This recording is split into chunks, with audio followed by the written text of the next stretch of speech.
તો પાટીલના નિવાસસ્થાને યોજાયેલી બેઠક પૂર્ણ થઈ ગઈ છે। ક્ષત્રિય સમાજના 92 લોકોની ટીમ ત્યાં પહોંચી હતી। સમાજમાં રોષ હોય, માફી માંગે છે તો માફ કરે તેવું પાટીલનું નિવેદન સામે આવ્યું છે। ક્ષત્રિય સમાજને મારી હાથ જોડીને વિનંતી છે તેવું પાટીલે કહ્યું છે। તો રૂપાલાને માફ કરી દો, મારી હાથ જોડીને વિનંતી છે તેવું CR પાટીલે જણાવ્યું છે। CR પાટીલના નિવાસસ્થાને બેઠક યોજાઈ હતી। તે બેઠક પૂર્ણ થઈ ગઈ છે। ક્ષત્રિય સમાજના 92 લોકોની ટીમ પાટીલના નિવાસસ્થાને પહોંચી હતી। ત્યારે સમાજમાં રોષ હોય તો રૂપાલા માફી માંગે છે અને આ સાથે તેઓને માફ કરો તેવું CR પાટીલનું નિવેદન સામે આવ્યું છે। CR પાટીલે કહ્યું છે, ક્ષત્રિય સમાજને મારી હાથ જોડીને વિનંતી છે કે રૂપાલાને માફ કરી દો। CR પાટીલ દ્વારા આ પ્રકારે જણાવવામાં આવ્યું છે કે રૂપાલાને માફ કરી દો, મારી હાથ જોડીને વિનંતી છે। આજે CR પાટીલના નિવાસસ્થાને બેઠકનું આયોજન કરવામાં આવ્યું હતું। તે બેઠક પૂર્ણ થઈ ગઈ છે। ત્યારે ક્ષત્રિય સમાજના 92 લોકોની ટીમ CR પાટીલના નિવાસસ્થાને પહોંચી હતી। ત્યારે સમાજમાં રોષ હોય, માફી માંગે છે તો માફ કરો તેવું CR પાટીલે કહ્યું છે। તો CR પાટીલે ક્ષત્રિય સમાજને કહ્યું છે કે મારી હાથ જોડીને વિનંતી છે કે રૂપાલાને માફ કરી દો, મારી હાથ જોડીને વિનંતી છે કે પરસોત્તમ રૂપાલાને માફ કરી દો। પરસોત્તમ રૂપાલાના જે વિવાદિત નિવેદન અંગે આજે બેઠકનું આયોજન કરવામાં આવ્યું હતું। ત્યારે પાટીલના નિવાસસ્થાને મળેલી બેઠક પૂર્ણ થઈ ગઈ છે। ત્યારે ક્ષત્રિય સમાજના 92 લોકોની ટીમ પાટીલના નિવાસસ્થાને પહોંચી હતી। ત્યારે પરસોત્તમ રૂપાલાના વિવાદિત નિવેદનને લઈને CR પાટીલે જણાવ્યું હતું કે સમાજમાં રોષ હોય, માફી માંગે છે તો માફ કરી દો। ક્ષત્રિય સમાજને મારી હાથ જોડીને વિનંતી છે કે પરસોત્તમ રૂપાલાને માફ કરી દો।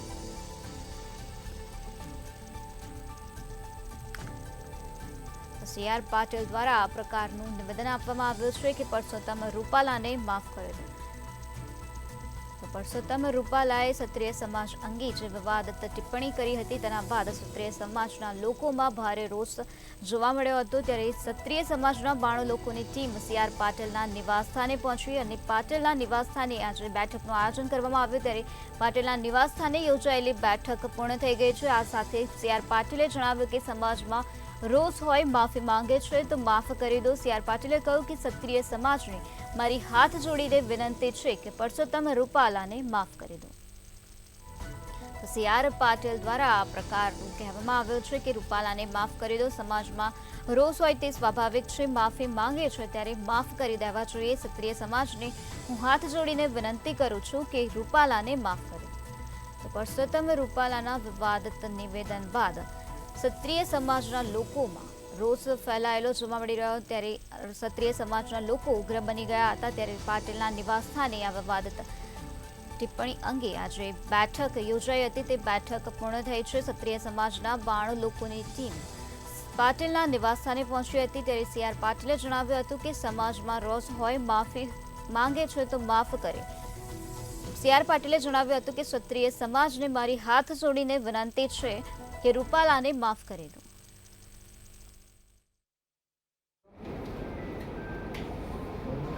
છેલ્લા કેટલાક દિવસથી રાજકોટની સીટ ઉપર ભારતીય જનતા પાર્ટીના ઉમેદવાર શ્રી પરસોત્તમ રૂપાલાજી દ્વારા ક્ષત્રિય સમાજ માટેની એક ટિપ્પણીને કારણે એ સમાજની અંદર રોષ ફેલાયો હતો। શ્રી રૂપાલાજીએ લગભગ 3 વખત માફી પણ માંગી લીધી છે, પરંતુ હજુ પણ સમાજનો રોષ ઓછો થતો નથી। આજે ભારતીય જનતા પાર્ટીના સૌ આગેવાનો ભૂપેન્દ્રસિંહ કે જાડેજા, ભગવતસિંહ, કેસરીસિંહ,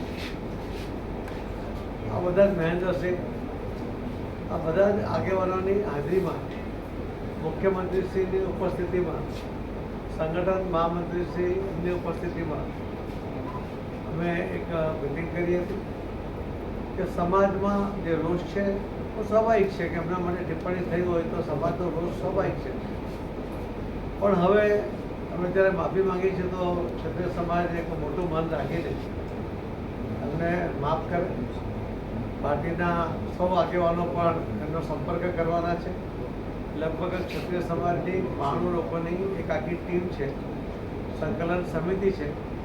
એમને આવતીકાલે 3 વાગે એ મળવાના છે। એમનો રોષ હશે તે પણ સાંભળશે અને એમને સમજાવશે અને ધીમે ધીમે વાતાવરણ સરળ બને એના માટેનો પ્રયત્ન કરશે. આજે લગભગ અમારી મિટિંગ 3 કલાક ચાલી છે અને એમાં કોને મળવું, કેવી રીતે મળવું, કોને એ બધી જવાબદારીઓ પણ નક્કી થઈ છે અને આનો જલ્દીથી નિવેડો આવે એના માટે ભારતીય જનતા પાર્ટી તરફથી પણ આ પ્રયાસો શરૂ થયા છે. ક્ષત્રિય સમાજને મારી પણ હાથ જોડીને વિનંતી છે કે ભૂલ થઈ, ભૂલ માટે માફી પણ મંગાઈ છે. તો ક્ષત્રિય સમાજ હવે પોતાનો રોષ શાંત કરીને પાર્ટીની સાથે વર્ષોથી રહ્યા છે, તો પાર્ટીની સાથે જોડાય એવી હું અમને હાથ જોડીને આપણા વિનંતી પણ કરું છું. ધન્યવાદ. રૂપાલાને માફ કરી દો, મારી હાથ જોડીને વિનંતી છે તેવું સી આર પાટીલે જણાવ્યું છે. સી આર પાટીલે જણાવ્યું છે કે ક્ષત્રિય સમાજના 92 લોકોની ટીમ છે. સાથે સમાજમાં રોષ હોય માફી માંગે છે પરસોત્તમ રૂપાલા, તો પરસોત્તમ રૂપાલાને મોટું મન રાખીને માફ કરી દો. ક્ષત્રિય સમાજને મારી હાથ જોડીને વિનંતી છે કે પરસોત્તમ રૂપાલાને માફ કરી દો. અમે પરસોત્તમ રૂપાલાનો પણ સંપર્ક કરવાના છીએ અને તેમની સાથે વાત કરવાના છીએ તેવું સી આર પાટીલે જણાવ્યું છે. અને આ સાથે પાટીલના નિવાસસ્થાને આજે બેઠકનું આયોજન કરવામાં આવ્યું હતું. તે બેઠક હાલ પૂર્ણ થઈ ગઈ છે. પરસોત્તમ રૂપાલાના વિવાદિત નિવેદનને લઈને ક્ષત્રિય સમાજમાં ભારે રોષ જોવા મળી રહ્યો છે. ત્યારે આ વાતને લઈને સી આર પાટીલના નિવાસસ્થાને બેઠકનું આયોજન કરવામાં આવ્યું હતું. તે બેઠક પૂર્ણ થઈ ગઈ છે. ત્યારે સી આર પાટીલે જણાવ્યું હતું કે ક્ષત્રિય સમાજના 92 લોકોની ટીમ છે. સી આર પાટીલે જણાવ્યું કે સમાજમાં રોષ હોય તે સ્વાભાવિક છે, પરંતુ પરસોત્તમ રૂપાલા માફી માંગે છે તો ક્ષત્રિય સમાજે મોટું મન રાખીને પરસોત્તમ રૂપાલાને માફ કરી દેવા જોઈએ. ક્ષત્રિય સમાજને મારી હાથ જોડીને વિનંતી છે કે પરસોત્તમ રૂપાલાને માફ કરી દો. સી આર પાટીલ દ્વારા આ પ્રકારે નિવેદન આપવામાં આવ્યું છે. પરસોત્તમ રૂપાલાએ ક્ષત્રિય સમાજ અંગે જે વિવાદિત ટિપ્પણી કરી હતી તે ટિપ્પણીને લઈને ક્ષત્રિય સમાજમાં ભારે રોષ જોવા મળી રહ્યો છે. ક્ષત્રિય સમાજમાં ઉગ્ર ભાવ જોવા મળી રહ્યો છે. ત્યારે આ વિવાદિત નિવેદન અને ક્ષત્રિય સમાજમાં રોષ ફેલાયેલા વાતને લઈને આજે પાટીલના નિવાસસ્થાને બેઠકનું આયોજન કરવામાં આવ્યું હતું. ત્યારે પાટીલના નિવાસસ્થાને મળેલી બેઠક પૂર્ણ થઈ ગઈ છે.